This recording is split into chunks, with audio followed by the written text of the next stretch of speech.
Hello students, मैं भरत कुमार आप सभी का स्वागत करता हूं मेरे YouTube channel the maths army पर।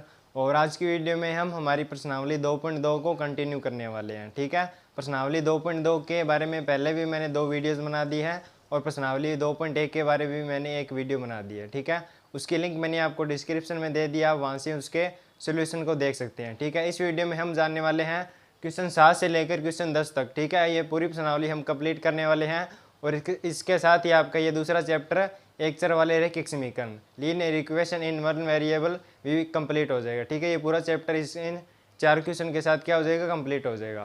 तो आप वीडियो में एंड तक बने रहिए और अगर आप हमारे चैनल पर नए हैं तो चैनल को अभी सब्सक्राइब कर लीजिए, क्योंकि हम आपके लिए आगे भी ऐसी सोल्यूशन वीडियो लाते रहेंगे।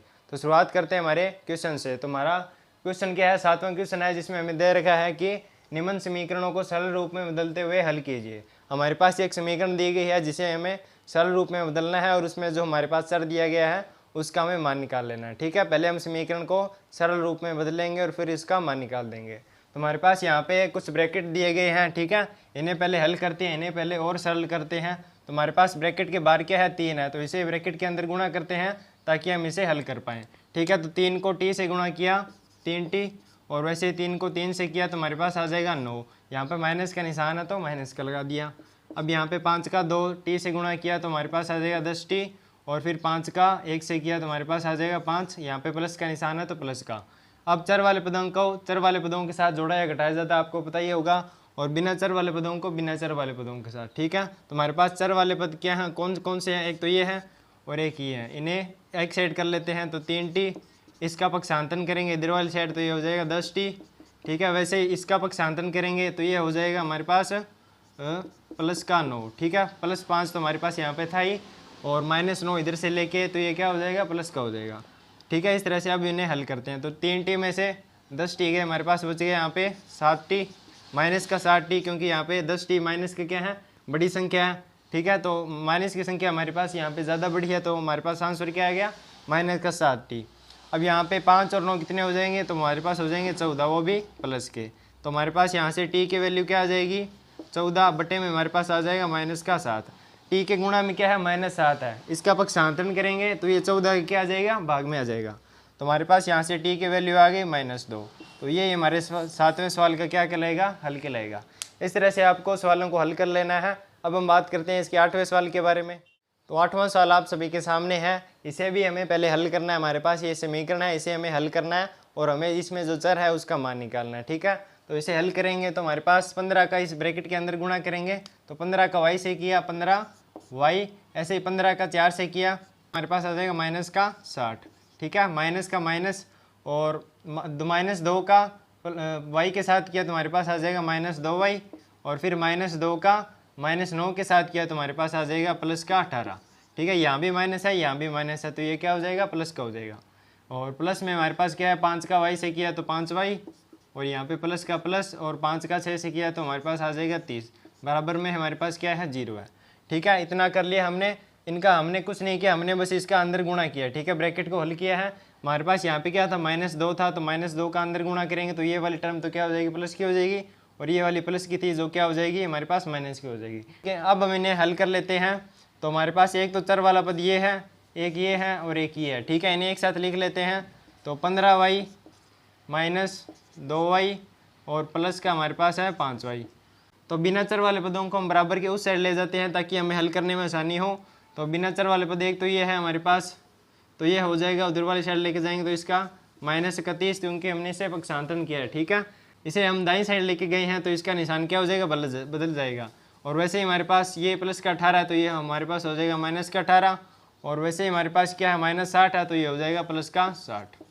ठीक है, इस तरह से हमने सभी पदों को अलग अलग लिख लिया है। हमारे पास 15y में से 2y गए 13y, और 13y और 5y हमारे पास हो गए 18y, और बराबर में हमारे पास क्या है, -30 और -18 कितने हो गए, -48, और प्लस में हमारे पास क्या है, 60 है। ठीक है, तो -48 + 60 कितने हो जाएंगे, हमारे पास हो जाएंगे 12। ठीक है, अब हमारे पास y के गुणा में क्या है, 18 है, तो ये 12 के हमारे पास भाग में चला जाएगा, इसका हम पक्षांतरण करेंगे। तो ठीक है, तो y के 12 के भाग में हमारे पास क्या आ गया, 18 आ गया। अब इन्हें हल करेंगे, ये दोनों 2 के पहाड़े से कट रहे हैं, तो ऊपर तो आ जाएगा हमारा 6 और नीचे आ जाएगा 9। ठीक है, अब इन्हें और हल करते हैं, क्योंकि ये 3 के पहाड़े से कट रहे हैं, तो हमारे पास आंसर आ जाएगा 2/3। तो यही हमारी वैल्यू वाई की क्या कहलाएगी, वैल्यू कहलाएगी। यही समीकरण का क्या कहलाएगा, हल कहलाएगा। इस तरह से आपको इस समीकरण को हल कर लेना है। पहले हमने इसे सरल किया है और फिर चर वाले पदों को एक साइड और बिना चर वाले पदों को एक साइड कर लिया है। फिर इस तरह से हमने y की वैल्यू निकाल ली 2/3। यही समीकरण का क्या कहलाएगा, हल कहलाएगा। अब हम बात करते हैं इसके आगे के सवाल के बारे में। तो नंबर क्वेश्चन आपके सामने है। इसमें भी हमें एक रैखिक समीकरण दी गई है और उसे हमें हल करना है। हमारे पास जो चर का मान है वो हमें निकालना है। ठीक है, तो हम पहले ये जो इसमें जो ये ब्रैकेट आए हुए हैं इनको हल कर लेते हैं। तो हमारे पास ब्रैकेट के बाहर क्या है, 3 है, इसका अंदर गुणा करेंगे तो हमारे पास क्या आ जाएगा, 5 का 3 से करेंगे तो 15z। ठीक है, माइनस का माइनस, 7 का 3 से तुम्हारे पास आ जाएगा 21, माइनस का -2 को 9z से गुणा करेंगे तो हमारे पास आ जाएगा 18z। ठीक है, और वैसे -2 को -11 से करेंगे तो हमारे पास आ जाएगा प्लस का 22। बराबर में हमारे पास क्या है, 4 का 8z से गुणा करेंगे तो 8 4 8 है 32z। ठीक है, 4 का -13 के साथ गुणा करेंगे तो देगा माइनस का 52, माइनस हमारे पास क्या है 17 का 17, माइनस का 17 था माइनस का 17। ठीक है, अब यहाँ पे चर वाले पदों को एक साइड कर लेना है। जैसे हमारे पास एक तो ये वाला पद है चर वाला, एक ये है और एक ये है। ठीक है, इन्हें हम एक साइड कर लेते हैं तो 15z माइनस 18z और ये 32z हमारे पास इधर वाली साइड है, दाईं साइड है, तो बाईं साइड लेके आएंगे तो मतलब कि इसका निशान बदल जाएगा और ये हो जाएगा 32 का z। ठीक है, और अब बराबर में हमारे पास क्या हो जाएगा, एक तो हमारे पास यहाँ पे है माइनस का 52, माइनस का 17 और हमारे पास ये जो पद हैं, ठीक है, इन्हें इधर वाली साइड लेके जाएंगे, दाईं साइड लेके जाएंगे तो इनका भी निशान बदल जाएगा। तो हमारे पास हो जाएगा एक तो प्लस का 21 और माइनस का 22। ठीक है, इस तरह से अब हम इन्हें हल कर लेते हैं। तो 15z में से 18z गए, माइनस का 3z और माइनस का 3z और माइनस का 32z, मतलब कि हमारे पास आ जाएगा माइनस का 35z। ठीक है, बराबर में हमारे पास क्या है, इन सारों को हल करेंगे तो हमारे पास आ जाएगा, तो 21 में से 22 गए, हमारे पास आ जाएगा -1 और -1 और -17 -18 और -18 और -52 हमारे पास कितने हो जाएंगे, तो हमारे पास हो जाएंगे -70। ठीक है, अब हमें क्या करना है, तो हमारे पास z के गुणा में क्या है -35 है, तो ये -70 के हमारे पास भाग में चला जाएगा, इसका पक्षांतरण करेंगे तो हम। ठीक है, -35 हमारे पास -70 के भाग में आ जाएगा। ठीक है, माइनस से माइनस यहाँ पे कैंसिल हो गया और z का हम इसमें 70 का 35 में भाग करेंगे तो हमारे पास आ जाएगा z की वैल्यू 2। ठीक है, ये समीकरण का क्या कहलाएगा, हल करेगा। इस तरह से आपको इस समीकरण को हल कर लेना है।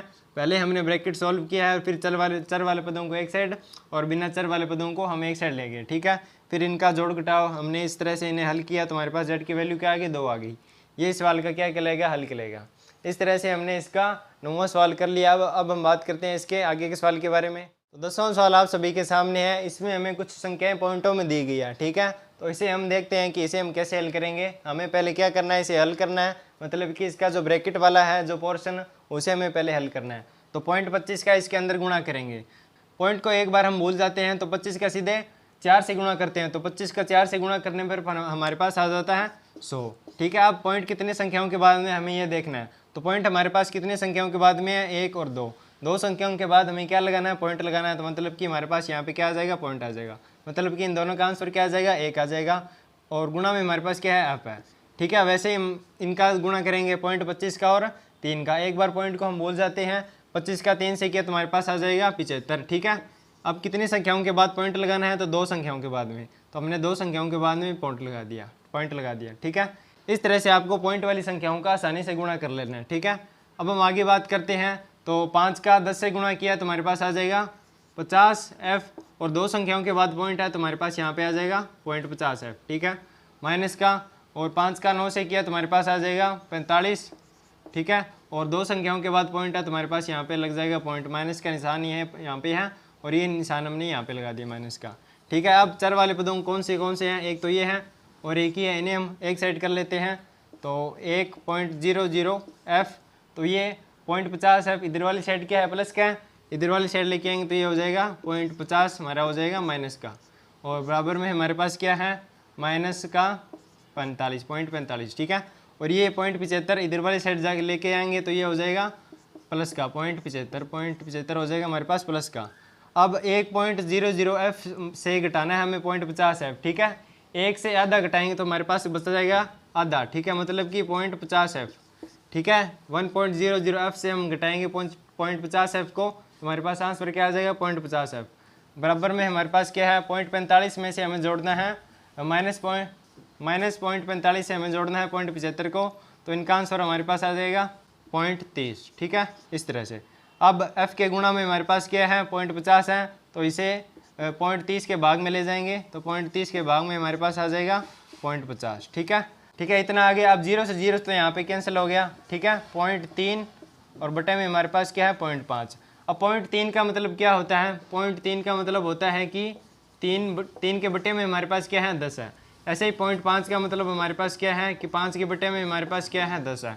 पॉइंट हटाना हो तो हमें इस तरह से इन्हें लिखना होता है। 0.3 का मतलब है 3 के बटे में क्या है, 10 है। 10 का 3 में भाग करेंगे तो हमारे पास क्या आंसर आएगा, 0.3। तो वैसे ही हम यहाँ पे इन्हें सरल करके लिख देते हैं। तो 3 के बटे में हमारे पास मान लेते हैं 10, और 5 के बटे में हम भी मान लेते हैं 10। तो ये 10 बटे में है तो ये ऊपर चला जाएगा, तो यहाँ पे आ जाएगा गुणा में 10। ठीक है, तो 10 से 10 तो हमारे यहाँ पे कैंसिल, मतलब कि पॉइंट से पॉइंट हमारे यहाँ पे कैंसिल हो गया, और हमारा आंसर बच गया 3/5। ठीक है, अब 5 का 3 में भाग करेंगे तो हमारे पास आंसर आ जाएगा 0.6। ठीक है, यही हमारे f का मान, यही हमारा f का हल कहलाएगा। ये समीकरण का क्या कहलाएगा, हल कहलाएगा। तो दोस्तों आज की वीडियो में बस इतना ही। आज की वीडियो में हमने हमारी प्रश्नावली 2.2 को कंप्लीट किया है। जो आपके नए पैटर्न पर आधारित प्रश्नावली 2.2 थी वो पूरी आज कंप्लीट होगी। आपका पूरा चैप्टर आज कंप्लीट हो गया है। इसकी मैंने पहले की 3 वीडियो बनाई है, आप वो भी ज़रूर से देख लेना। और आज की वीडियो में हमने इसके जो बचे हुए सवाल थे उन्हें भी कंप्लीट कर लिया है। तो दोस्तों वीडियो कैसी लगी आपको हमें कमेंट में ज़रूर बताएं, और ऐसी वीडियो देखते रहने के लिए सब्सक्राइब कीजिए दिमेश आर्मी चैनल को, क्योंकि हम आपके लिए आगे भी ऐसी सोल्यूशन वीडियो लाते रहेंगे। तो आप ज़रूर से इस चैनल को सब्सक्राइब कर लीजिए, और मिलते हैं नेक्स्ट वीडियो में। तब तक के लिए बाय बाय।